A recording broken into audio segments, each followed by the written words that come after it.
Mungkin kalian gak asing sama gambar ini. Tapi bagi kalian yang belum tahu, ini merupakan lambang Muhammadiyah, organisasi tertua di Indonesia yang masih bertahan sampai saat ini bahkan terus berkembang. Kalian pernah lihat tokoh ini? Mungkin banyak dari kalian yang belum tahu. Ia merupakan tokoh lama paling terkemuka di Indonesia. Ia dijuluki sebagai pembaru dan pencerah. Kenapa ya ia dijuluki demikian? Lalu apa hubungannya antara tokoh ini dengan gambar di awal tadi? Untuk lebih jelasnya, yuk simak bareng-bareng.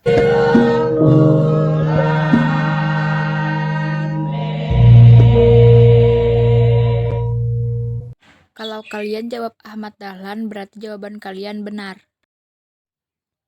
Kiai Haji Ahmad Dahlan lahir dengan nama kecil Muhammad Darwis pada 1 Agustus 1868 di Kampung Kauman, Yogyakarta. Adapun beberapa sumber lain menyebutnya lahir di Kampung Nitikan, Yogyakarta. Ayahnya, Kiai Haji Abu Bakar, adalah seorang ulama sekaligus imam besar di Masjid Besar Kesultanan Yogyakarta. Muhammad Darwis merupakan anak keempat dari 7 bersaudara. Menurut silsilah, ia merupakan generasi ke-12 dari Maulana Malik Ibrahim atau Sunan Gresik yang adalah salah satu penyebar agama Islam di Tanah Jawa. Muhammad Darwis sejak kecil telah dididik dalam lingkungan ulama dan akrab dengan pengetahuan tentang agama dan bahasa Arab. Pada tahun 1883, ia menunaikan ibadah haji di usia ke-15 tahun, lalu melanjutkan dengan belajar ilmu agama dan bahasa Arab di Mekah selama 5 tahun. Disinilah ia berinteraksi dengan pemikiran-pemikiran pembaruan dalam dunia Islam, misalnya lewat Jamaluddin Al-Afghani, Muhammad Abduh, dan Rashid Ridho. Pada tahun 1888, Darwis kembali dari Arab ke kampungnya di Kauman dan mengganti namanya menjadi Ahmad Dahlan. Ia kemudian diangkat menjadi Ketip Amin di lingkungan Kesultanan Yogyakarta.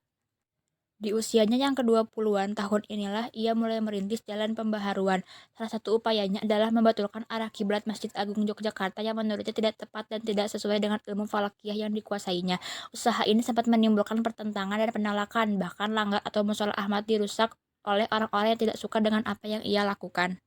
Pada tahun 1902 sampai 1904, ia menunaikan ibadah haji untuk kedua kalinya dan dilanjutkan dengan memperdalam ilmu agama kepada beberapa guru di Mekah. Ahmad Dahlan menikah dengan Siti Walidah yang merupakan sepupunya sendiri dan anak dari Kiai Penghulu Haji Fadil. Pernikahannya dengan Nyai Dahlan ini melahirkan 6 orang anak. Pengaruh para pemikir modernis menjadikan Ahmad Dahlan memiliki perhatian dan keprihatinan terhadap situasi umat Islam di Indonesia yang berada di bawah penjajahan dan masih terbelakang. Ia memiliki gagasan untuk mendorong kemajuan di kalangan umat Islam.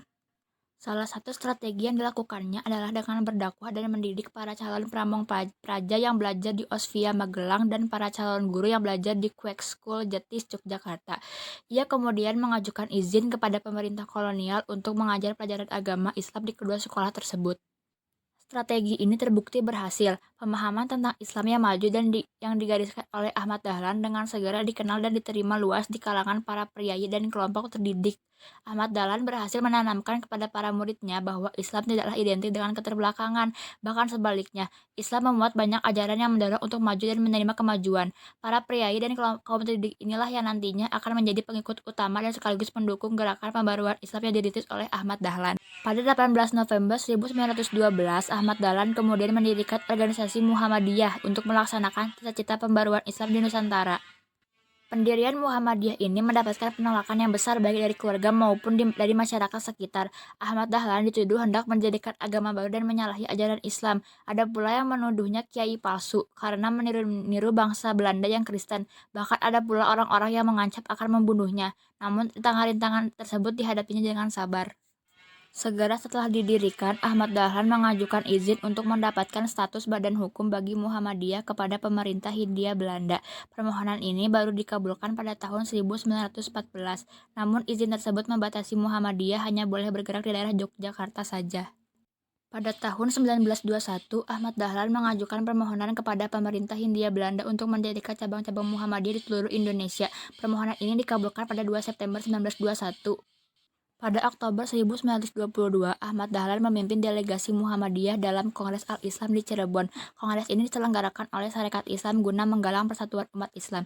Namun dalam kongres tersebut, Muhammadiyah dan Al-Islam terlibat perdebatan tajam dengan para ulama ortodoks yang menentang gerakan pembaruan yang dibawa Ahmad Dahlan. Ahmad Dahlan wafat pada 23 Februari 1923. Warisan terbesarnya adalah jasanya yang mempelopori kebangkitan Islam serta pembaruan pendidikan.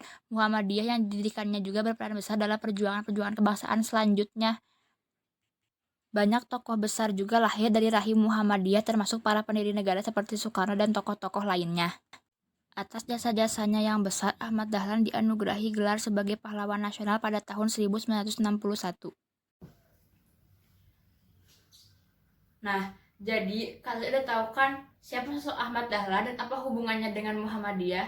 Lalu, bagaimana sejarah Ahmad Dahlan ini harus dimaknai? Tulis pendapatmu di kolom komentar. Sekian dulu video kali ini. Terima kasih sudah menonton sampai akhir. Sampai jumpa.